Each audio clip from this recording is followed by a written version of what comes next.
अष्टावक्र गीता पहला प्रकरण। जनक उवाच, जनक ने कहा, ज्ञान कैसे प्राप्त होता है, मुक्ति कैसे होती है और वैराग्य कैसे प्राप्त होता है? प्रभु, यह मुझसे कहिए। अष्टावक्र ने कहा, मुक्ति चाहता है तो विषयों को विष के समान छोड़ दे और क्षमा, दया, सरलता, संतोष और सत्य को अमृत के समान सेवन कर। तू न पृथ्वी है, न जल है, न अग्नि है, न वायु है, न आकाश है। मुक्ति के लिए अपने को इन सब का साक्षी चैतन्य रूप जान। यदि देह को अपने से अलग कर और चैतन्य में विश्राम कर स्थित है तो अभी ही सुखी, शांत और बंध मुक्त हो जाएगा। ब्राह्मण आदि वर्ण नहीं है और न तू किसी आश्रम वाला है, न आंख आदि इंद्रियों का विषय है। तू असंग, निराकार और विश्व का साक्षी है। ऐसा जानकर सुखी हो हे विभो। धर्म और अधर्म, सुख और दुहक मन के हैं, तेरे लिए नहीं। तू न करता है न भोगता है, तू तो सर्वदा मुक्त ही है। तू एक सबका दृष्टा है और सदा ही मुक्त है। तेरा बंधन यही है कि तू अपने को छोड़कर दूसरे को दृष्टा देखता है। मैं करता हूँ, ऐसा अहंकार रूपी विशाल काले सर्प से दंशित हुआ तू।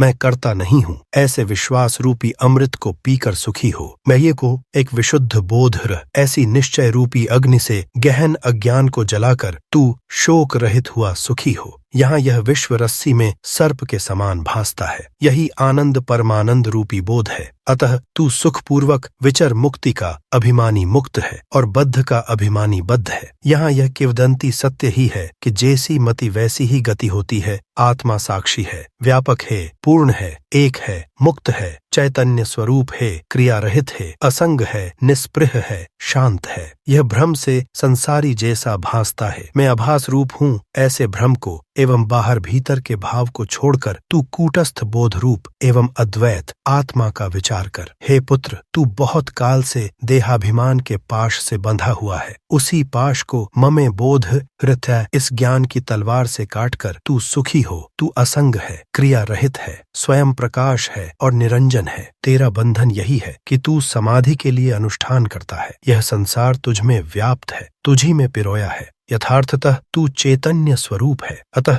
क्षुद्र चित्त को मत प्राप्त हो। तू निरपेक्ष, निर्विकार, स्वनिर्भर है, शांति और मुक्ति का स्थान है, अगाध बुद्धि रूप है, क्षोभ शून्य है। अतः चैतन्य मात्र में निष्ठा वाला हो। साकार को मिथ्या जान, निराकार को निश्चल जान। इस तत्व के उपदेश से संसार में पुनः उत्पत्ति नहीं होती। जिस तरह दर्पण अपने में प्रतिबिंबित रूप के भीतर और बाहर स्थित है, उसी प्रकार परमात्मा इस शरीर के भीतर और बाहर स्थित है। जिस प्रकार सर्वव्यापी एक आकाश घट के भीतर और बाहर स्थित है, उसी तरह नित्य और निरंतर ब्रह्म सब भूतों में स्थित है। अष्टावक्र गीता दूसरा प्रकरण। जनक उवाच, जनक ने कहा, मैं निरंजन हूँ, शांत हूँ, बोध हूँ, प्रकृति के परे हूँ। आश्चर्य है, किंतु मैं इतने काल तक मोह के द्वारा ठगा गया हूँ। जैसे इस देह को मैं अकेला ही प्रकाशित करता हूँ, वैसे ही संसार को भी प्रकाशित करता हूँ। इसलिए तो मेरा संपूर्ण संसार है अथवा कुछ भी नहीं। आश्चर्य है कि शरीर सहित विश्व को त्याग कर किसी कुशलता से ही अब मैं परमात्मा को देखता हूँ। जैसे जल से तरंग, फेन और बुदबुदा भिन्न नहीं है, वैसे ही विश्व आत्मा से भिन्न नहीं है, किंतु आत्मा से ही निकला हुआ है। जैसे विचार करने पर वस्त्र तंतु मात्र ही होता है, वैसे ही विचार करने से यह संसार आत्मसत्ता मात्र ही है। जैसे ईख के रस से बनी हुई शर्करा ईख के रस में व्याप्त है, वैसे ही मुझसे बना हुआ संसार मुझ में भी व्याप्त है।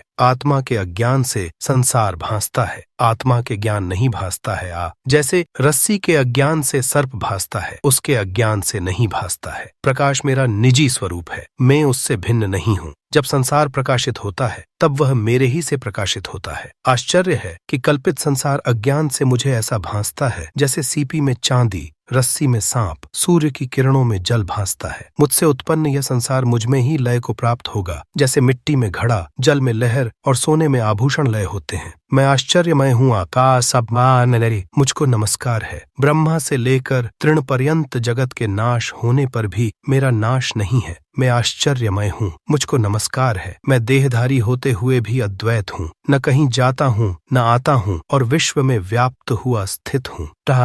मैं आश्चर्यमय हूँ, मुझको नमस्कार है। इस संसार में मेरे समान निपुण कोई नहीं। क्योंकि शरीर को स्पर्श किए बिना ही इस विश्व को सदा धारण किए रहता हूँ। मैं आश्चर्यमय हूँ। मुझको नमस्कार है। मेरा कुछ भी नहीं है अथवा मेरा सब कुछ है, जो मन और वाणी का विषय है। ज्ञान, ध्येय और जाता ये तीनों यथार्थ नहीं है। जहाँ ये तीनों अज्ञान से ही भासते हैं, मैं वही निरंजन हूँ। अहो, दुहख का मूल द्वैत है, उसकी औषधि अन्य कोई नहीं। यह सब दृश्य मिथ्या है। मैं एक विशुद्ध चैतन्य रस हूँ। मैं बोधमात्र हूँ, किंतु मेरे द्वारा अज्ञान से उपाधि की कल्पना की गई है। इस प्रकार नित्य विचार करते हुए मैं निर्विकल्प में स्थित हूँ। आश्चर्य है, मुझ में स्थित हुआ विश्व वास्तव में मुझ में स्थित नहीं है। इसलिए न मेरा बंध है न मोक्ष। निश्चय ही शरीर युक्त यह विश्व कुछ भी नहीं है। यह शुद्ध चैतन्य मात्र आत्मा है, तो इसकी कल्पना ही किसमें है। यह शरीर, स्वर्ग, नरक, बंध, मोक्ष व भय कल्पना मात्र ही है। उससे मुझ चैतन्य आत्मा को क्या प्रयोजन। आश्चर्य है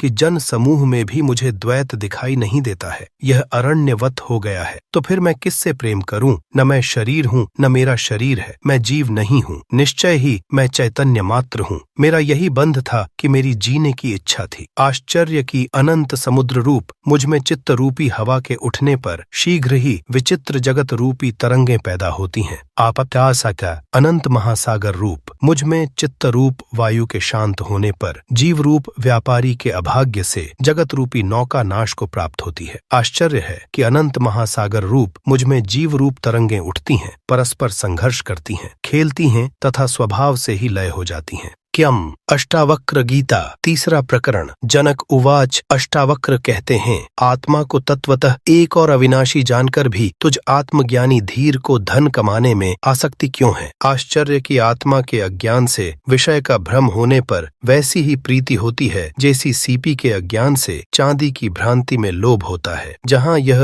विश्व आत्मा में समुद्र में तरंग के समान स्फुरित होता है, वही मैं हूँ। ऐसा जानकर क्यों तू दीन की तरह दौड़ता है। आत्मा को शुद्ध चैतन्य व अति सुंदर सुनकर भी कैसे कोई इंद्रिय के विषय में अत्यंत आसक्त होकर मलिनता को प्राप्त होता है। सब भूतों में आत्मा को और आत्मा में सब भूतों को जानकर भी मुनि को ममता होती है। यही आश्चर्य है। परम अद्वैत में स्थित हुआ और मोक्ष के लिए भी उद्यत हुआ पुरुष काम के वश होकर क्रीड़ा के अभ्यास से व्याकुल होता है। यही आश्चर्य है। काम को उद्भूत ज्ञान का शत्रु जानकर भी अति दुर्बल और अंतकाल को प्राप्त हुआ पुरुष काम भोग की इच्छा करता है। यही आश्चर्य है। जो इहलोक और परलोक के भोग से विरक्त है और जो नित्य और अनित्य का विवेक रखता है, वह भी मोक्ष से भय करता है। यही आश्चर्य है। धीर पुरुष तो भोगता हुआ भी और पीड़ित होता हुआ भी नित्य केवल आत्मा को देखता हुआ न प्रसन्न होता है न क्रुद्ध होता है। जो अपने चेष्टारत शरीर को दूसरे के शरीर की भांति देखता है, वह महाशय पुरुष स्तुति और निंदा में भी कैसे क्षोभ को प्राप्त हो सकता है। जो इस विश्व को माया मात्र देखता है और जो आश्चर्य को पार कर गया है, वह धीर पुरुष मृत्यु के आने पर भी क्यों भयभीत होता है। जिस महात्मा का मन नैराश्य में भी स्पृहा नहीं रखता,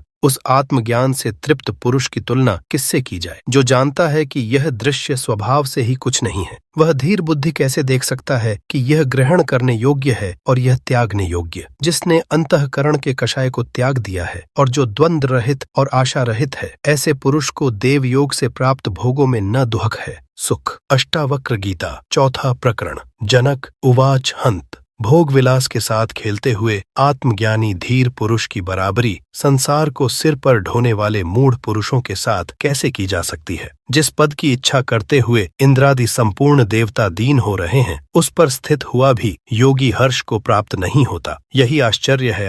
उस पद को जानने वाले के अंतःकरण का स्पर्श वैसे ही पुण्य और पाप के साथ नहीं होता, जैसे आकाश का संबंध भासता हुआ भी धु के साथ नहीं होता। जिस महात्मा ने इस संपूर्ण जगत को आत्मा की तरह जान लिया है, उस ज्ञानी को अपनी इच्छा के अनुसार व्यवहार करने से कौन रोक सकता है। ब्रह्मा से चींटी पर्यंत 4 प्रकार के जीवों के समूह में ज्ञानी को ही इच्छा और अनिच्छा को रोकने की सामर्थ्य है। कोई विरला ही आत्मा को अद्वय और जगदीश्वर रूप में जानता है। वह जिसे करने योग्य मानता है उसे करता है, उसे किसी प्रकार का भय नहीं होती है। अष्टावक्र गीता पांचवां प्रकरण। अष्टावक्र उवाच। तेरा किसी से भी संग नहीं है, इसलिए तू शुद्ध है, फिर किसको त्यागना चाहता है। इस प्रकार देहभान के त्याग की इच्छा करके लय को प्राप्त हो। तुझसे संसार उत्पन्न होता है जैसे समुद्र से बुलबुला। इस प्रकार आत्मा को एक जानकर मोक्ष को प्राप्त हो। दृश्यमान जगत प्रत्यक्ष होता हुआ भी रज्जु सर्प की भांति तुझ शुद्ध के लिए नहीं है। इसलिए तू मोक्ष को प्राप्त हो। दुख और सुख जिसके लिए समान है, जो पूर्ण है, जो आशा और निराशा में समान है, जीवन और मृत्यु में समान है, ऐसा होकर तू मोक्ष को प्राप्त हो। अष्टावक्र गीता, छठा प्रकरण। जनक उवाच में आकाश की भांति अनंत हूँ, यह संसार घड़े की भांति प्रकृतिजन्य है, ऐसा ज्ञान है, इसलिए न इसका त्याग है, न ग्रहण और न लय है। मैं समुद्र के समान हूँ, यह संसार तरंगों के समान है, ऐसा ज्ञान है, इसलिए न इसका त्याग है, न ग्रहण और न इसका लय है। मैं सीपी के समान हूँ, विश्व की कल्पना चांदी के समान है, ऐसा ज्ञान है, अतएव इसका न त्याग है, न ग्रहण है और न लय है। मैं निश्चित ही सब भूतों में हूँ और ये सब भूत मुझ में हैं, ऐसा ज्ञान है आमेय, इसलिए इसका न त्याग है, न ग्रहण है और न लय है। अष्टावक्र गीता, सातवां प्रकरण। जनक उवाच मुझ अंतहीन महासमुद्र में विश्वरूपी नाव अपनी ही प्रकृत वायु से इधर उधर डोलती है, मुझे असहिष्णुता नहीं है। मुझ अंतहीन महासमुद्र में जगत रूपी लहर स्वभाव से उदय हो, चाहे मिठे, मेरी न वृद्धि है न हानि। मुझ अंतहीन महासमुद्र में निश्चय ही संसार कल्पना मात्र है। मैं अत्यंत शांत हूँ, निराकार हूँ और इसी अवस्था में स्थित हूँ। आत्मा विषयों में नहीं है और विषय उस अनंत निरंजन आत्मा में नहीं है। इस प्रकार मैं अनासक्त हूँ, स्पृहा मुक्त हूँ और इसी अवस्था में स्थित हूँ। अहो, मैं चैतन्य मात्र हूँ, संसार इंद्रजाल की भांति है। आप तब मेरी हेय और उपादेय की कल्पना किसमें हो। अष्टावक्र गीता, आठवां प्रकरण। अष्टावक्र उवाच, जब चित्त कुछ चाहता है, कुछ सोचता है, कुछ त्याग करता है, कुछ ग्रहण करता है, जब दुखी और सुखी होता है तब बंध है। जब मन न चाह करता है, न सोचता है, न त्यागता है, न ग्रहण करता है, जब यह न सुखी होता है न दुखी होता है, तभी मुक्त है। जब चित्त किसी दृष्टि अथवा विषय में लगा है तब बंध है, और चित्त जब सब दृष्टियों से अनासक्त है तब मोक्ष है। जब तक मैं है तब तक बंध है, जब मैं नहीं है तब मोक्ष है। इस प्रकार का विचार कर, न इच्छा कर, न ग्रहण कर, न त्याग कर। अष्टावक्र गीता, नवां प्रकरण। अष्टावक्र उवाच, कृत्य अकृत्य और द्वंद्व किसके कब शांत हुए हैं, इस प्रकार निश्चिंत जानकर इस संसार से निर्वेद होकर त्याग और अवृति हो। हे तात,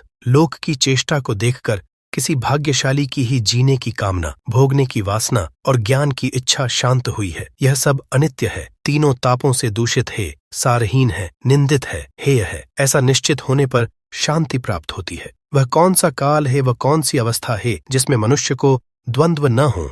उनकी उपेक्षा कर यथा प्राप्य वस्तुओं में संतोष करने वाला मनुष्य सिद्धि को प्राप्त होता है। महर्षियों के, योगियों के एवं साधुओं के अनेक मत हैं। आपाथी से कौशथा तसैसो, ऐसा देखकर उपेक्षा को प्राप्त हुआ कौन मनुष्य शांति को प्राप्त नहीं होता। जो उपेक्षा, समता और युक्ति के द्वारा चैतन्य के सच्चे स्वरूप को जानकर संसार में अपने को तारता है, क्या वह गुरु नहीं है। जब भूत विकारों को तू यथार्थतः भूत मात्र देखेगा, उसी क्षण बंध से मुक्त होकर अपने स्वरूप में स्थित हो जाएगा। वासना ही संसार है, इसलिए इन सब का त्याग कर। वासना के त्याग से ही संसार का त्याग है। अब जहाँ चाहे वहाँ रह। अष्टावक्र गीता, 10वां प्रकरण। अष्टावक्र उवाच, वैर स्वरूप काम को और अनर्थ से भरे अर्थ को त्याग कर और दोनों के कारण रूप धर्म को भी छोड़कर तू सबकी उपेक्षा कर। मित्र, खेत, धन, मकान, स्त्री, भाई आदि संपदा को तू स्वप्न और इंद्रजाल के समान देख, जो 3 या 5 दिन ही टिकते हैं। जहाँ जहाँ तृष्णा हो वहाँ वहाँ ही संसार जान। प्रौढ़ वैराग्य को आश्रय करके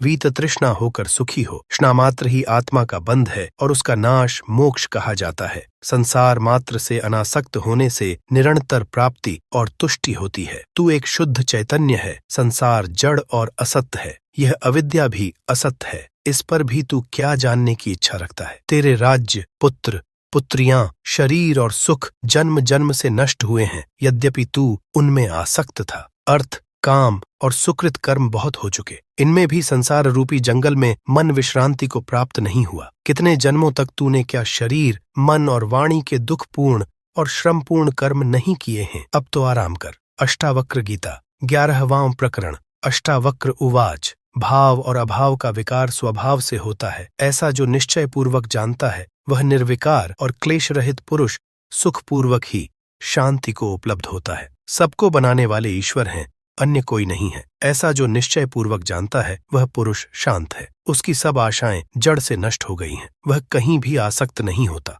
विपत्ति और संपत्ति दैव योग से ही समय पर आती है। ऐसा निश्चय वाला पुरुष सदा संतुष्ट हुआ, न कोई कामना करता है न शोक करता है। सुख दुख जन्म मृत्यु दैव योग से ही होती है। ऐसा निश्चय वाला व्यक्ति साध्य कर्मों को देखता हुआ और निरायास कर्मों को करता हुआ भी उनमें लिप्त नहीं होता। चिंता से दुख उत्पन्न होता है, अन्यथा नहीं। ऐसा जो निश्चय पूर्वक जानता है वह सुखी और शांत है। सर्वत्र उसकी स्पृहा गलित है और चिंता से मुक्त है। मैं शरीर नहीं हूँ, देह मेरी नहीं है, मैं तो बोध स्वरूप हूँ। ऐसा जो निश्चय पूर्वक जानता है वह पुरुष कैवल्य को प्राप्त होकर किए और अनकिए कर्म का स्मरण नहीं करता। ब्रह्म से लेकर तृण पर्यंत मैं ही हूँ ऐसा जो निश्चय पूर्वक जानता है वह निर्विकार, शुद्ध, शांत और प्राप्त अप्राप्त से निवृत्त होता है। अनेक आश्चर्यों वाला वह विश्व कुछ भी नहीं है अर्थात मिथ्या है ऐसा जो निश्चय पूर्वक जानता है वह वासना रहित बोध स्वरूप पुरुष इस प्रकार शांति को प्राप्त होता है मानो कुछ भी नहीं है। अष्टावक्र गीता 12वां प्रकरण। जनक उवाच। जनक ने कहा, पहले मैं शारीरिक कर्मा का न सराहने वाला हुआ, फिर वाणी के विस्तृत कर्म का न सराहने वाला हुआ। इस प्रकार मैं स्थिर हूँ। शब्द आदि ऐन्द्रिक विषयों के प्रति राग के अभाव से और आत्मा की अदृश्यता से प्राप्त विक्षेपों से जिसका मन मुक्त होकर एकाग्र हो गया, ऐसा ही मैं स्थित हूँ। सम्यक अध्यास आदि के कारण विक्षेप होने पर ही समाधि का व्यवहार होता है। ऐसे नियम को देखकर मैं स्थित हूँ। हे ब्राह्मण, हेय और उपादेय के वियोग से जो हर्ष और विषाद होता है उसके अभाव में अब मैं जैसा हूँ वैसा ही स्थित हूँ। आश्रम एवं अनाश्रम है, ध्यान है तथा चित्त का स्वीकार और वर्जन है। उन सब से उत्पन्न हुए अपने विकल्प को देखकर मैं उन तीनों से मुक्त हुआ स्थित हूँ। जैसे कर्म का अनुष्ठान अज्ञान से है वैसे ही उसके त्याग का अनुष्ठान भी अज्ञान से है। इस तत्व को भली भांति जानकर मैं कर्म अकर्म से मुक्त हुआ अपने में स्थित हूँ। अचिंत्य का चिंतन करता हुआ भी वह पुरुष चिंता को ही भजता है, इसलिए उस भाव को त्याग कर मैं भावना मुक्त हुआ स्थित हूँ। जिसने साधनों से क्रिया रहित स्वरूप अर्जित किया है वह पुरुष कृतकृत्य है, और जो ऐसा ही स्वभाव वाला है वह तो कृतकृत्य है ही। इसमें कहना ही क्या। अष्टावक्र गीता 13वां प्रकरण। जनक उवाच। नहीं है कुछ भी। ऐसे भाव से पैदा हुआ जो स्वास्थ्य है वह कोपीन को धारण करने पर भी दुर्लभ है। इसलिए त्याग और ग्रहण दोनों को छोड़कर मैं सुखपूर्वक स्थित हूँ। कहीं तो शरीर का दुख है, कहीं वाणी दुखी है, कहीं मन दुखी होता है। इसलिए तीनों को त्याग कर मैं पुरुषार्थ में सुखपूर्वक स्थित हूँ। किया हुआ कर्म कुछ भी वास्तव में आत्मकृत नहीं होता। ऐसा यथार्थ विचार कर मैं जब जो कुछ कर्म करने को आ पड़ता है उसे करके सुखपूर्वक स्थित हूँ। कर्म और निष्कर्म के बंधन से संयुक्त भाव वाले शरीर में आसक्त जो योगी है, मैं इस देह के संयोग वियोग से सर्वदा पृथक होने के कारण सुखपूर्वक स्थित हूँ। मुझको ठहरने से, चलने से या सोने से अर्थ या अनर्थ कुछ भी नहीं है। इस कारण मैं ठहरता हुआ, जाता हुआ और सोता हुआ भी सुखपूर्वक स्थित हूँ।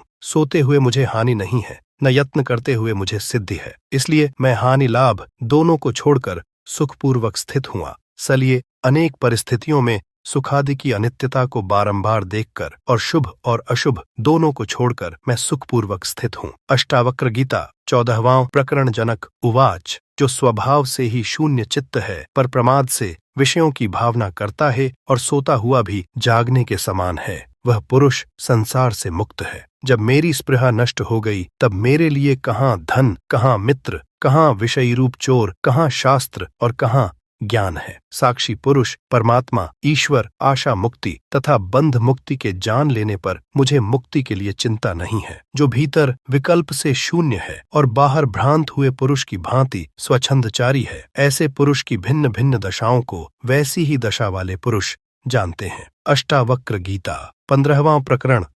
अष्टावक्र उवाच। अष्टावक्र उवाच। अष्टावक्र कहते हैं, सत्व बुद्धि वाला पुरुष थोड़े से उपदेश से ही कृतार्थ होता है। असत बुद्धि वाला पुरुष आजीवन जिज्ञासा करके उसमें मोह को ही प्राप्त होता है। विषयों में विरसता मोक्ष है, विषयों में रस बंध है, इतना ही विज्ञान है। तू जैसा चाहे वैसा कर। यह तत्वबोध वाचाल बुद्धिमान और महाउद्योगी पुरुष को गूंगा, जड़ और आलसी कर जाता है। इसलिए भोग की अभिलाषा रखने वालों के द्वारा तत्वबोध त्यक्त है। तू शरीर नहीं है, न तेरा शरीर है। तू भोक्ता और कर्ता भी नहीं है। तू वो चैतन्य रूप है, नित्य है, साक्षी है, निरपेक्ष है। तू सुखपूर्वक विचर। अमापो तय का तांबे भविष्य का राग और द्वेष मन के धर्म है। तू कभी मन नहीं है। तू निर्विकल्प निर्विकार बोध स्वरूप आत्मा है। तू सुखपूर्वक विचर। सब भूतों में आत्म को तथा सब भूतों में आत्मा को जानकर तू अहंकार रहित और ममता रहित है। तू सुखी हो। जिसमें यह संसार तरंगों की भांति स्फुरित होता है वह तू ही है, इसमें संदेह नहीं है।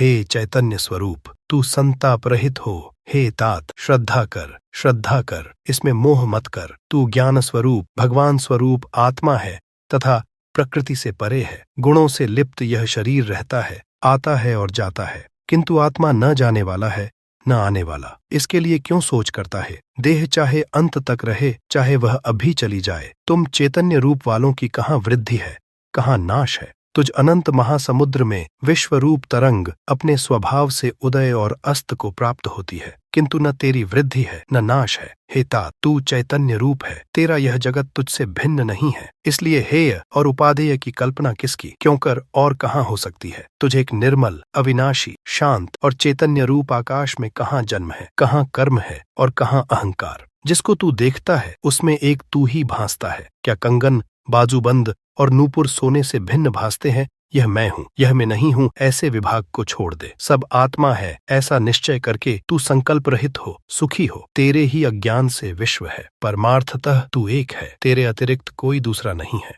न संसारी है न असंसारी है, यह विश्व भ्रांति मात्र है और कुछ नहीं है। ऐसा निश्चय पूर्वक जानने वाला वासना रहित और चैतन्य मात्र है। वह ऐसी शांति को प्राप्त है मानो कुछ नहीं है। संसार रूपी समुद्र में तू एक ही था और होगा। तेरा बंध और मोक्ष नहीं है। तू कृतकृत्य होकर सुखपूर्वक विचर। हे चिन्मय, तू चित्त को संकल्प और विकल्पों से क्षोभित मत कर। शांत होकर आनंदपुरित अपने स्वरूप में सुखपूर्वक स्थित हो। सर्वत्र ध्यान को त्याग कर हृदय में कुछ भी धारण मत कर। तू आत्मा मुक्त ही है। तू विमर्श करके क्या करेगा?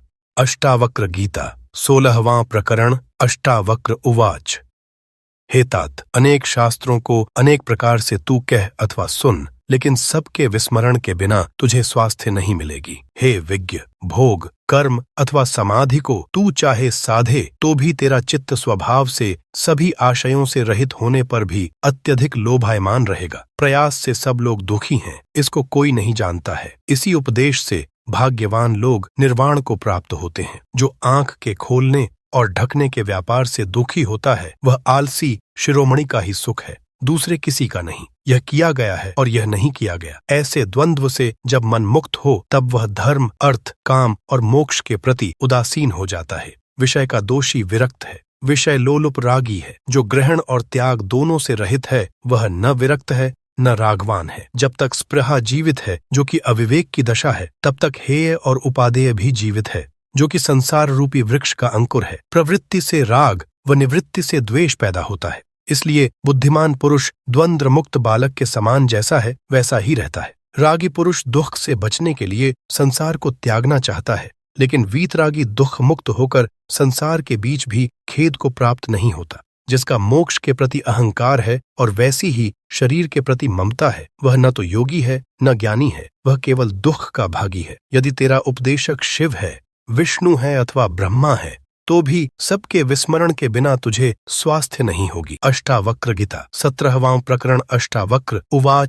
जो पुरुष तृप्त है, शुद्ध इंद्रियों वाला है और सदा एकाकी रमण करता है, उसी को ज्ञान और योगाभ्यास का फल प्राप्त होता है। हंत, तत्वज्ञानी इस जगत में कभी खेद को प्राप्त नहीं होता है, क्योंकि उसी एक से यह ब्रह्मांड मंडल पूर्ण है। जैसे सल्लकी के पत्तों से प्रसन्न हुए हाथी को नीम के पत्ते हर्षित नहीं करते हैं, वैसे ही ये विषय आत्मा में रमण करने वाले को कभी नहीं हर्षित करते हैं। जो भोगे हुए भोगों में वासना नहीं रखता तथा भोगे हुए विषयों के प्रति आकांक्षा नहीं रखता, ऐसा मनुष्य संसार में दुर्लभ है। सदी संसार में भोग की इच्छा रखने वाले और मोक्ष की इच्छा रखने वाले दोनों देखे जाते हैं, लेकिन भोग और मोक्ष दोनों के प्रति निरकांक्षी विरल महाशय ही मिलेगा। कोई उदार चित्त ही धर्म, अर्थ, काम, मोक्ष, जीवन और मृत्यु के प्रति हेय उपादेय का भाव नहीं रखता। जिसमें विश्व के विलय की इच्छा नहीं है और न उसकी स्थिति के प्रति द्वेष है, इसलिए वह धन्य पुरुष यथा प्राप्त आजीविका से सुखपूर्वक जीता है। इस ज्ञान से कृतार्थ अनुभव कर गलित हो गई बुद्धि जिसकी, ऐसा कृतकार्य पुरुष देखता हुआ, स्पर्श करता हुआ, सूंघता हुआ, खाता हुआ सुखपूर्वक रहता है। जिसका संसार सागर क्षीण हो गया है, ऐसे पुरुष में न तृष्णा है न विरक्ति है। उसकी दृष्टि शून्य हो गई है, चेष्टा व्यर्थ हो गई है, और इंद्रियां विफल हो गई हैं। वह न जागता है, न मरता है, न पलक खोलता है, न पलक बंद करता है। अहो, मुक्त चेतस की कैसी परम दशा होती है। मुक्त पुरुष सर्वत्र स्वस्थ, सर्वत्र विमल आशय वाला दिखाई देता है और सब वासनाओं से रहित सर्वत्र सुशोभित होता है। देखता हुआ, सुनता हुआ, स्पर्श करता हुआ, सूंघता हुआ, खाता हुआ, ग्रहण करता हुआ, बोलता हुआ, चलता हुआ, हित और अहित से मुक्त महाशय निश्चय ही जीवन मुक्त है। मुक्त पुरुष सर्वत्र रस रहित है। वह न निंदा करता है, न स्तुति करता है, न हर्षित होता है, न क्रुद्ध होता है, न लेता है, न देता है। प्रीतियुक्त स्त्री और समीप में उपस्थित मृत्यु को देखकर जो महाशय अविचलमना और स्वस्थ रहता है, वह निश्चय ही मुक्त है। समदर्शी धीर के लिए सुख और दुख में, नर और नारी में, संपत्ति और विपत्ति में कहीं भेद नहीं है। क्षीण हो गया है संसार जिसका, ऐसे मनुष्य में न हिंसा है, न करुणा है, न उद्दंडता है, न दीनता, न आश्चर्य है, न क्षोभ। मुक्त पुरुष न विषयों से द्वेष करने वाला है, न विषय लोलुप है। सदा आसक्ति रहित मन वाला होकर प्राप्त और अप्राप्त वस्तु का उपभोग करता है। शून्य चित्त पुरुष समाधान और असमाधान के, हित और अहित के विकल्प को नहीं जानता है। वह तो कैवल्य जैसा स्थित है। भीतर से गलित हो गई हैं आशाएं जिसकी, और जो निश्चय पूर्वक जानता है कि कुछ भी नहीं है, ऐसा ममता रहित अहंकार शून्य पुरुष कर्म करता हुआ भी उनमें लिप्त नहीं होता। जिसका मन गलित हो गया है और जिसके मन में कर्म, मोह, स्वप्न और जड़ता सब समाप्त हो गए हैं, वह पुरुष कैसी अनिर्वचनीय अवस्था को प्राप्त होता है। अष्टावक्र गीता 18वां प्रकरण। अष्टावक्र उवाच। जिसके उदय होने पर समस्त भ्रांति स्वप्न के समान तिरोहित हो जाती है, उस एकमात्र आनंद स्वरूप शांत और तेजोमय को नमस्कार है। सारे धन कमाकर मनुष्य अतिशय भोगों को पाता है, लेकिन सबके त्याग के बिना सुखी नहीं होता। कर्तव्य से पैदा हुए दुख रूप सूर्य के ताप से जला अंतर्मन जिसका, ऐसे पुरुष को शांति रूपी अमृत धारा की वर्षा के बिना सुख कहाँ है। यह संसार भावना मात्र है, परमार्थतः कुछ भी नहीं है। भाव रूप और अभाव रूप पदार्था में स्थित स्वभाव का अभाव नहीं है। यह आत्मपद न तो दूर है, न संकोच से ही प्राप्त होता है। यह निर्विकल्प, निरायास, निर्विकार और निरंजन है। मोह मात्र से निवृत्त होने पर और अपने स्वरूप के ग्रहण मात्र से वीत शोक और निरावरण हृष्टि वाले पुरुष शोभायमान होते हैं। समस्त जगत कल्पना मात्र है और आत्मा मुक्त और सनातन है। ऐसा जानकर धीर पुरुष बालक के समान क्या चेष्टा करता है। आत्मा ब्रह्म है और भाव एवं अभाव कल्पित हैं। यह निश्चय पूर्वक जानकर निष्काम पुरुष क्या जानता है, क्या कहता है और क्या करता है, सब आत्मा है। ऐसा निश्चय पूर्वक जानकर शांत हुए योगी की ऐसी कल्पना कि वह मैं हूँ और वह मैं नहीं हूँ क्षीण हो जाती है। अब शांत हुए योगी के लिए न विक्षेप है और न एकाग्रता है, न अतिबोध है और न मूढ़ता है, न सुख है और न दुख है। निर्विकल्प स्वभाव वाले योगी के लिए राज्य और भिक्षा वृत्ति में, लाभ और हानि में, समाज और वन में फर्क नहीं है। यह किया है और यह अनकिया है, इस प्रकार के द्वंद्व से मुक्त योगी के लिए कहाँ धर्म है, कहाँ काम है, कहाँ अर्थ है, कहाँ विवेक है। जीवन मुक्त योगी के लिए कर्तव्य कर्म कुछ भी नहीं है और न हृदय में कोई अनुराग है। वह संसार में यथा प्राप्त जीवन जीता है। संपूर्ण संकल्पों के अंत होने पर विश्रांत हुए महात्मा के लिए कहाँ मोह और कहाँ संसार है, कहाँ वह ध्यान है, कहाँ मुक्ति है। जिसने जगत को देखा है वह भला उसे इनकार भी करे, लेकिन वासना रहित पुरुष को क्या करना है, वह देखता हुआ भी नहीं देखता है। जिसने पर ब्रह्म को देखा है वह भला मैं ब्रह्म हूँ का चिंतन भी करे, लेकिन जो निश्चिंत होकर दूसरा कोई नहीं देखता वह क्या चिंतन करे। जो आत्मा में विक्षेप देखता है वह भला चित्त का निरोध करे, लेकिन विक्षेप मुक्त उदार पुरुष साध्य के अभाव में क्या करे। जो संसार की तरह बरतता हुआ भी संसार से भिन्न है, वह धीर पुरुष न अपनी समाधि को और न बंधन को ही देखता है। जो ज्ञानी पुरुष तृप्त है, भाव अभाव से रहित है, वासना रहित है, वह लोक दृष्टि से कर्म करता हुआ भी कुछ नहीं करता है। धीर पुरुष प्रवृत्ति अथवा निवृत्ति में दुराग्रह नहीं रखता। वह जब कभी भी कुछ करने को आ पड़ता है उसको करके सुखपूर्वक रहता है। ज्ञानी पुरुष वासना रहित, आलंबन रहित, स्वच्छंद और बंधन रहित संसार रूपी वायु से प्रेरित होकर शुष्क पत्ते की भांति व्यवहार करता है। संसार मुक्त पुरुष को न तो कभी हर्ष होता है न विषाद। वह शांत मना सदा विदेह की भांति शोभता है। आत्मा में रमण करने वाले और शीतल तथा निर्मल चित्त वाले धीर पुरुष की न कहीं त्याग की इच्छा है, न कहीं ग्रहण की आशा है। स्वाभाविक रूप से जो शून्य चित्त है और सहज रूप से जो कर्म करता है, उस धीर पुरुष को सामान्य जन की तरह न मान है और न अपमान है। यह कर्म शरीर से किया गया है, मुझ शुद्ध स्वरूप द्वारा नहीं। ऐसी चिंतना का जो अनुगमन करता है वह कर्म करता हुआ भी नहीं करता है। जीवन मुक्त उस सामान्य जन की तरह कर्म करता है जो कहता कुछ और है और करता कुछ और है, तो वह मूढ़ नहीं होता है और वह सुखी श्रीमान संसार में रहकर भी शोभायमान होता है। जो धीर पुरुष अनेक प्रकार के विचारों से थककर शांति को उपलब्ध होता है, वह न कल्पना करता है, न जानता है, न सुनता है, न देखता है। महाशय पुरुष विक्षेप रहित और समाधि रहित होने के कारण न मुमुक्षु है न गैर मुमुक्षु होता है। वह निश्चय पूर्वक संसार को कल्पित देखकर ब्रह्मवत रहता है। जिसके अंतःकरण में अहंकार है वह कर्म नहीं करते हुए भी कर्म करता है, और अहंकार रहित धीर पुरुष कर्म करते हुए भी नहीं करता है। मुक्त पुरुष का उद्वेग रहित, संतोष रहित, कर्तव्य रहित, स्पंद रहित, आशा रहित, संदेह रहित चित्त ही शोभायमान है। मुक्त पुरुष का चित्त ध्यान या चेष्टा में प्रवृत्त नहीं होता है, लेकिन वह निमित्त या हेतु के बिना ध्यान करता है और कर्म करता है। मंद बुद्धि यथार्थत्व को सुनकर मूढ़ता को ही प्राप्त होता है, लेकिन कोई ज्ञानी मूढ़वत होकर संकोच या समाधि को प्राप्त होता है। अज्ञानी चित्त की एकाग्रता अथवा निरोध का बहुत अभ्यास करता है, लेकिन धीर पुरुष सोए हुए व्यक्ति की तरह अपने स्वभाव में स्थिर रहकर कुछ करने योग्य नहीं देखता है। अज्ञानी पुरुष प्रयत्न अथवा अप्रयत्न से निवृत्ति को प्राप्त नहीं होता है, जबकि ज्ञानी पुरुष केवल तत्व को निश्चय पूर्वक जानकर ही निवृत्त हो जाता है। तो संसार में अभ्यास परायण पुरुष उस आत्मा को नहीं जान पाते जो शुद्ध, बुद्ध, प्रिय, पूर्ण, प्रपंच रहित और दुख रहित है। अज्ञानी पुरुष अभ्यास रूपी कर्म से मोक्ष को प्राप्त नहीं होता है, जबकि क्रिया रहित ज्ञानी पुरुष केवल ज्ञान के द्वारा मुक्त हुआ स्थिर रहता है। अज्ञानी जैसे ब्रह्म होने की इच्छा करता है वैसे ही ब्रह्म नहीं हो पाता है, और धीर पुरुष नहीं चाहता हुआ भी निश्चित ही पर ब्रह्म स्वरूप को भजने वाला होता है। इस आधार रहित दुराग्रह युक्त संसार का पोषक अज्ञानी पुरुष ही है। इस अनर्थ के मूल संसार का मूलाच्छेद ज्ञानियों द्वारा किया गया है।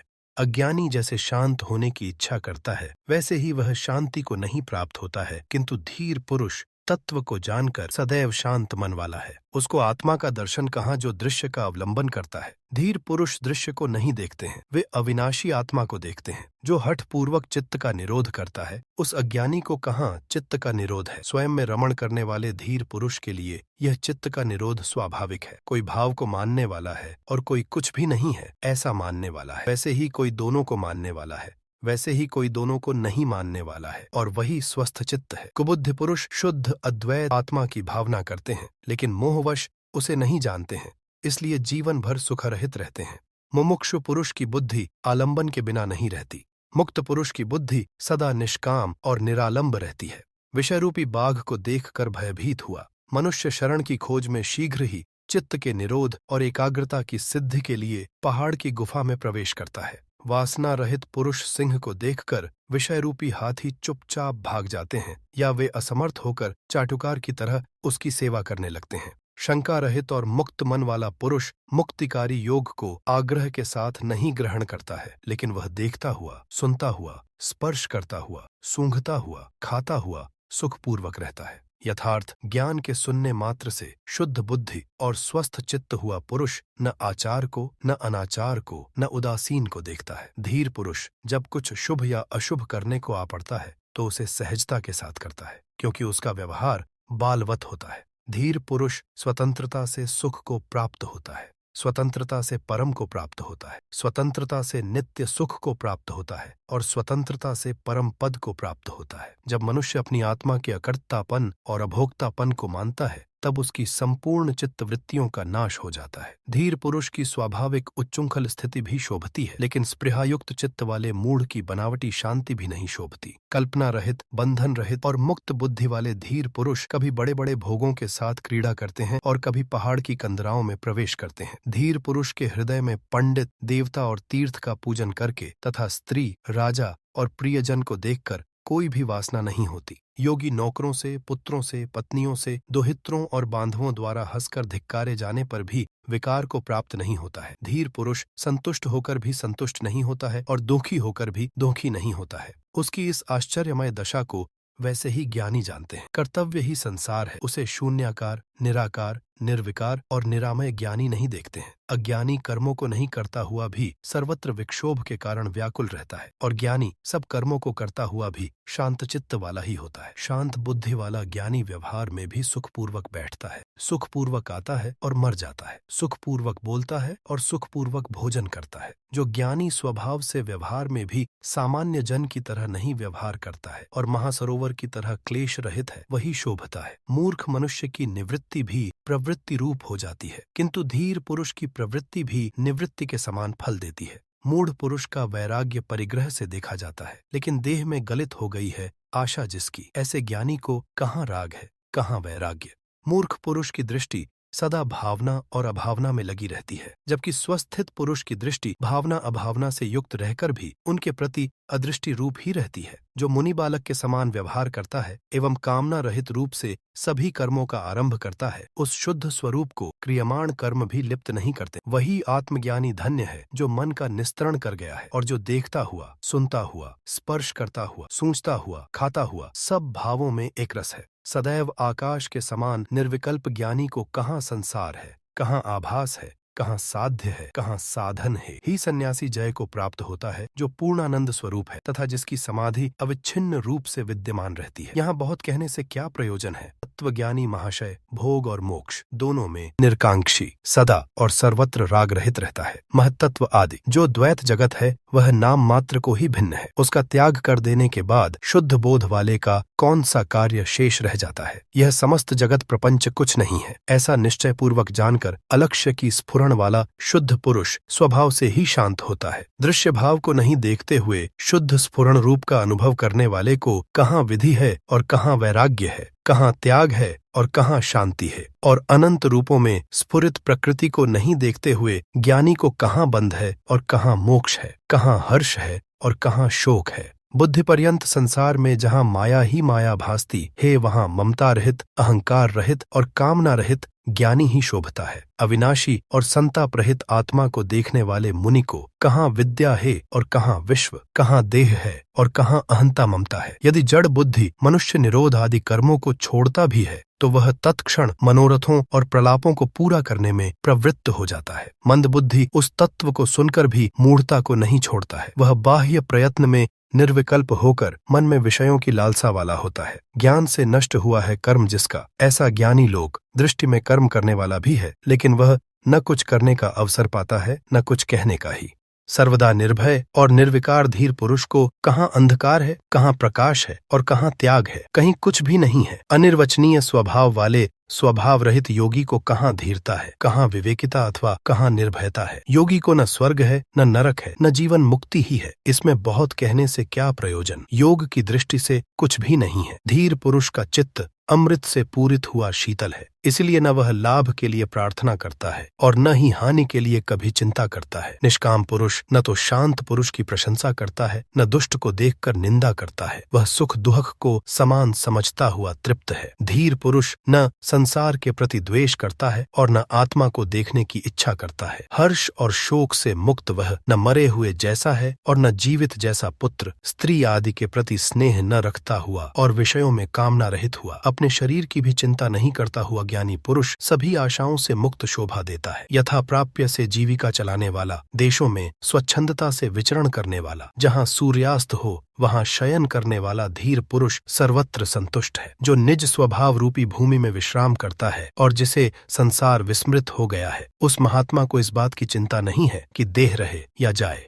अकिंचन, स्वच्छंद विचरण करने वाला, द्वंद्व रहित, संशय रहित, आसक्ति रहित और अकेला बुद्ध पुरुष ही सब भावों में रमण करता है। जो ममता रहित है उसके लिए मिट्टी, पत्थर और सोना समान है। जिसके हृदय की ग्रंथि टूट गई है और जिसका रजतम धुल गया है, वह धीर पुरुष ही शोभता है। जो सर्वत्र व्यवधान से मुक्त उदासीन है और जिसके हृदय में कुछ भी वासना नहीं है, ऐसे तृप्त हुए मुक्तात्मा की किसके साथ तुलना हो सकती है। वासना रहित पुरुष के अतिरिक्त दूसरा कौन है जो जानता हुआ भी नहीं जानता जानता है, देखता हुआ भी नहीं देखता है, बोलता हुआ भी नहीं बोलता है, जिसकी सब भावों में शोभन अशोभन बुद्धि गलित हो गई है और जो निष्काम है वही शोभायमान है, चाहे वह भिखारी हो या भूपति। निष्कपट सरल और यथार्थ चरित्र वाले योगी को कहाँ स्वच्छंदता है, कहाँ संकोच है और कहाँ तत्व का निश्चय है। आत्मा में विश्राम कर तृप्त हुए आशा रहित और शोक रहित ज्ञानी के अंतस में जो अनुभव होता है उसे कैसे और किसको कहा जाए। जो सोया हुआ भी सुषुप्त नहीं है और न स्वप्न में भी सोया हुआ है,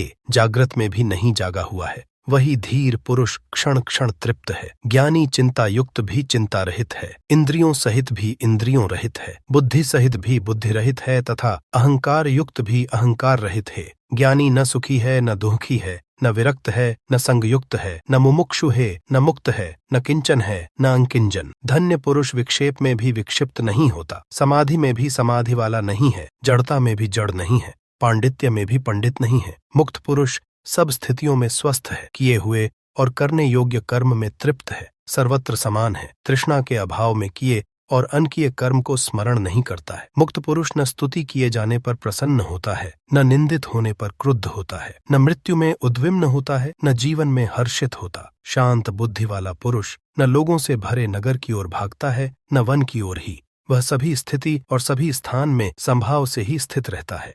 अष्टावक्र गीता 19वां प्रकरण। जनक उवाच। राजा जनक बोले, मैंने आपके तत्वज्ञान रूपी संसी को लेकर हृदय और उदर से अनेक प्रकार के विचार रूपी बाणों को निकाल दिया है। अपनी महिमा में स्थित मुझको कहाँ धर्म है, कहाँ काम है, कहाँ अर्थ है, कहाँ विवेकिता है, कहाँ द्वैत है और कहाँ अद्वैत है। नित्य अपनी महिमा में स्थित हुए मुझको कहाँ भूत है, कहाँ भविष्य है, कहाँ वर्तमान है अथवा देश भी कहाँ है। अपनी महिमा में स्थित हुए मुझको कहाँ आत्मा है और कहाँ अनात्मा अथवा कहाँ शुभ है, कहाँ अशुभ है, कहाँ चिंता है अथवा कहाँ अचिंता है। अपनी महिमा में स्थित हुए मुझको कहाँ स्वप्न, कहाँ सुषुप्ति, कहाँ जागृत और कहाँ तुरीय अवस्था का भय है। अपनी महिमा में स्थित मुझको कहाँ दूर है, कहाँ समीप है, कहाँ बाह्य है, कहाँ अभ्यंतर है, स्थूल कहाँ है और सूक्ष्म कहाँ है। अपनी महिमा में स्थित हुए मुझको कहाँ मृत्यु है अथवा कहाँ जीवन है, कहाँ लोक है व कहाँ इसका लौकिक व्यवहार है, कहाँ लय है और कहाँ समाधि। अपनी आत्मा में विश्रांत हुए मुझको त्रिवर्ग की कथा पर्याप्त है, योग की कथा भी पर्याप्त है, विज्ञान की कथा भी पर्याप्त है। अष्टावक्र गीता 20वां प्रकरण। जनक उवाच। मेरे निरंजन स्वरूप में कहाँ पंचभूत हैं, कहाँ देह है, कहाँ इंद्रियां हैं अथवा कहाँ मन है, कहाँ शून्य है और कहाँ नैराश्य है। सदा द्वंद्व रहित मुझको कहाँ शास्त्र, कहाँ आत्मविज्ञान है, कहाँ विषय रहित मन है, कहाँ तृप्ति है, कहाँ तृष्णा का अभाव है। स्वस्वरूप की कहाँ रूपिता है, कहाँ विद्या है और कहाँ अविद्या है, कहाँ मैं है अथवा कहाँ यह है, कहाँ मेरा है, कहाँ बंध है अथवा कहाँ मोक्ष है। मुझ सदैव निर्विशेष को प्रारब्ध कर्म कहाँ अथवा कहाँ जीवन मुक्ति है और कहाँ यह विदेह कैवल्य ही है। सदा स्वभाव रहित मुझको कहाँ कर्तापन है और कहाँ भोक्तापन, कहाँ निष्क्रियता है और कहाँ स्फुरण है, कहाँ अपरोक्ष ज्ञान है अथवा कहाँ फल है। मुझ अद्वय स्वरूप को कहाँ लोक है अथवा कहाँ मुमुक्षु है, कहाँ योगी है, कहाँ ज्ञानवान है अथवा कहाँ बद्ध है और कहाँ मुक्त। मुझ अद्वय स्वरूप को कहाँ सृष्टि और कहाँ संहार, कहाँ साध्य है और कहाँ साधन है, कहाँ साधक है अथवा कहाँ सिद्धि है। सर्वदा विमाल रूप मुझको कहाँ प्रमाता, कहाँ प्रमाण, कहाँ प्रमेय और कहाँ प्रमा है, कहाँ किंचित है और कहाँ अकिंचित है। सर्वदा क्रिया रहित मुझको कहाँ एकाग्रता, कहाँ ज्ञान, कहाँ मूढ़ता, कहाँ हर्ष और कहाँ विषाद है। सदा निर्विकार रूप मुझको कहाँ यह व्यवहार है और कहाँ वह परमार्थता है, कहाँ सुख है अथवा कहाँ दुख है। मुझ सदा विमल स्वरूप को कहाँ माया और कहाँ संसार है, कहाँ प्रीति है अथवा कहाँ विरति है, कहाँ जीव है और कहाँ ब्रह्म है। सर्वदा कूटस्थ अखंड रूप और स्वस्थ मुझको कहाँ निवृत्ति है, कहाँ मुक्ति है और कहाँ बंध है। उपाधि रहित शिवरूप मुझको कहाँ उपदेश है, कहाँ शास्त्र है, कहाँ शिष्य है, कहाँ गुरु है और कहाँ पुरुषार्थ है, कहाँ अस्ति है और कहाँ नास्ति, कहाँ एक है अथवा कहाँ दो है। इसमें बहुत कहने से क्या प्रयोजन, मुझको तो कुछ भी नहीं उठ रहा है।